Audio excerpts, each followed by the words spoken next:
بسم الله الرحمن الرحيم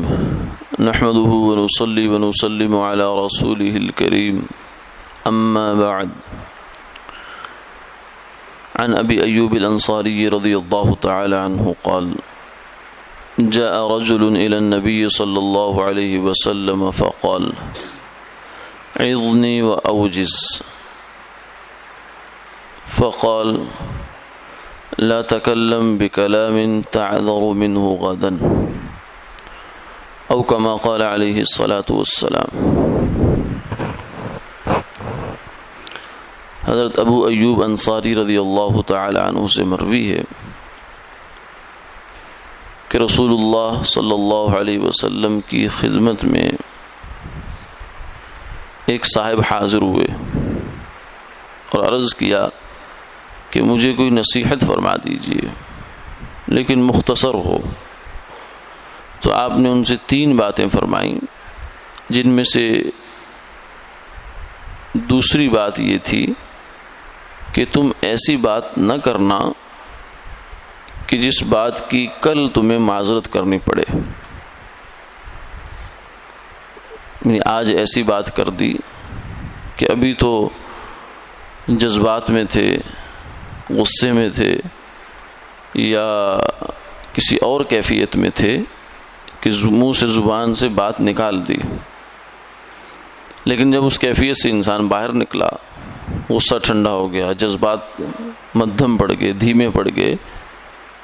تو پھر اب ہوش آئی، تو اب افسوس ہو رہا ہے کہ یہ بات میں نے کیوں کر دی۔ اس لیے فرمایا کہ بولنے سے پہلے سوچنے کی عادت ڈالو، یعنی جب آدمی سے ویسی باتیں ہوتی ہیں تو اس کا علاج یہ ہوتا ہے کہ آدمی بولنے سے پہلے سوچنے کی عادت ڈالے، مشق کرے اس بات کی، اور اپنی ہر بات کے اوپر خود فیصلہ کرے، طے کرے کہ یہ بات مجھے کرنی چاہیے تھی یا نہیں، کیا اس کے کیے بغیر گزارا نہیں ہو سکتا تھا، میرا دین یا دنیا کا کون سا فائدہ، کون سی مصلحت اس پر موقوف تھی۔ اگر تو واقعتاً کوئی پیچھے فائدہ ہو تو پھر تو ٹھیک ہے،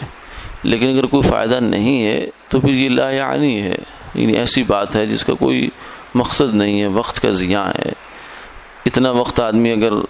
کسی اور زیادہ مفید کام میں لگاتا،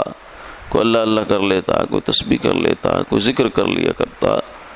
تو بہت زیادہ فائدہ ہو جاتا۔ اس لیے گویا کہ یہ اس نصیحت کا تعلق زبان کی حفاظت سے ہے۔ زبان وہ چیز ہے جو آدمی کو بہت میٹھا کر کے لوگوں کے دلوں میں گھر بھی کرا دیتی ہے، لوگوں کو اس کا گرویدہ بھی بنا دیتی ہے، اور زبان ہی وہ چیز ہے کہ زبان کے ذریعے سے آدمی بھاگتا ہے، بہت دور بھاگ جاتا ہے۔ اور فرمایا کہ نیزوں کے، ایک عرب شاعر کہتا ہے کہ نیزوں کے زخم جو ہیں وہ تو بھر جاتے ہیں وقت کے ساتھ ساتھ، لیکن زبان کا زخم نہیں بھرتا، تو اس لیے فرمایا کہ اس کو قابو رکھو۔ سیدنا ابو بکر صدیق رضی اللہ تعالی عنہ اپنی زبان پکڑ کر ارشاد فرمایا کرتے تھے کہ لوگ تیری وجہ سے جہنم میں جائیں گے، یعنی ہے تو لوتھڑا زبان کا، ایک گوشت کا، لیکن اس کا انسان کی زندگی میں کردار کتنا زیادہ ہے کہ آدمی کے جنت اور جہنم کا فیصلہ اس سے ہو رہا ہے۔ اسی زبان سے ہم کلمہ پڑھتے ہیں تو انسان ایمان کی سرحد میں داخل ہو جاتا ہے، اور اسی زبان سے آدمی کفر کرتا ہے تو جہنم کی گہرائیوں اور گڑھوں تک پہنچ جاتا ہے۔ اسی زبان سے اقرار ہوا تو جنت کا مستحق ہو گیا، اور اگر انکار کر دیا، کفر کر دیا، تو اب ہمیشہ ہمیشہ کے لیے جہنم کا ایندھن بن گیا۔ تو اس لیے اس زبان کی اہمیت آدمی کو سمجھنی چاہیے، اور پھر اس کے مطابق اپنی زندگی گزارنی چاہیے۔ ایسی بات زبان سے کیوں نکالے آدمی کہ جس کی کل مجھے صفائی دینی پڑے، معذرت کرنی پڑے۔ اس بات کی اللہ سے دعا بھی کرنی چاہیے۔ بس اوقات آدمی ایسی حالت کو پہنچ جاتا ہے، یا طبی طور پر وہ ایسی حالت میں ہوتا ہے کہ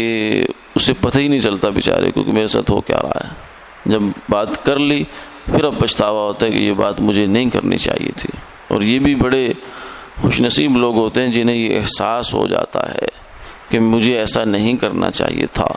ورنہ تو نفس اور شیطان آدمی کو تھپکی دیے رکھتے ہیں کہ نہیں تو نے جو بات کی بالکل ٹھیک ہے، ایسی ہونی چاہیے تھی، یہ بات سے تو کبھی میں دستبردار نہیں ہو سکتا۔ یہ بھی تکبر ہوا کرتا ہے کہ آدمی نے غلط بات بھی کی اور اس غلطی پر ڈٹا ہوا ہے۔ جیسے شیطان اللہ تعالیٰ کے حضور جب اللہ نے حکم دیا کہ سجدہ کر تو کہتے نہیں کرتا، اب اس کے بعد توبہ کی توفیق نہیں ہوئی، قیامت تک کے لیے ایسے ہی چلتا رہے گا۔ تو اس لیے اپنی غلطی کا احساس ہو جانا یہ تو آدمیت کی اور انسانیت کی معراج ہے کہ آدم علیہ السلام سے جو غلطی ہوئی تو فوراً اللہ کے حضور گر گڑائے اور معافی مانگی، توبہ کی۔ اس طرح سے اپنی زبان کی غلطی کا، سختی کا، بعض دفعہ زبان میں کہتے ہیں ہڈی ہے فلاں آدمی کی زبان میں، یعنی وہ ایسی بات کرتا ہے کہ ہر آدمی بیچاروں سے تکلیف میں چلا جاتا ہے۔ تو یہ اللہ سے مانگنا چاہیے اس بات کو کہ یا اللہ میری زبان کو نرم کر دے، قول لینا، کہ میری نرم گفتگو ہو جس سے لوگوں کو کوئی تکلیف نہ ہو۔ احقاق حق، صحیح بات کرنا اپنی جگہ ہے، مگر صحیح بات نرم انداز میں بھی کی جا سکتی ہے۔ اس کے لیے کوئی ضروری نہیں کہ آدمی ہمیشہ سخت سے سخت انداز ہی اپنائے۔ اللہ سے مانگیں بھی، احتیاط بھی کریں، کوشش بھی کریں، تو اللہ تعالیٰ ایسا جو ہے وہ مایوسی کا در نہیں ہے۔ اللہ ایسے حالات اور ایسی کیفیت پیدا کر دیں گے انشاءاللہ کہ پھر زبان کے حوالے سے آدمی مطمئن ہو جائے۔ اللہ عمل کی توفیق عطا فرمائے۔ آمین آمین یا رب العالمین۔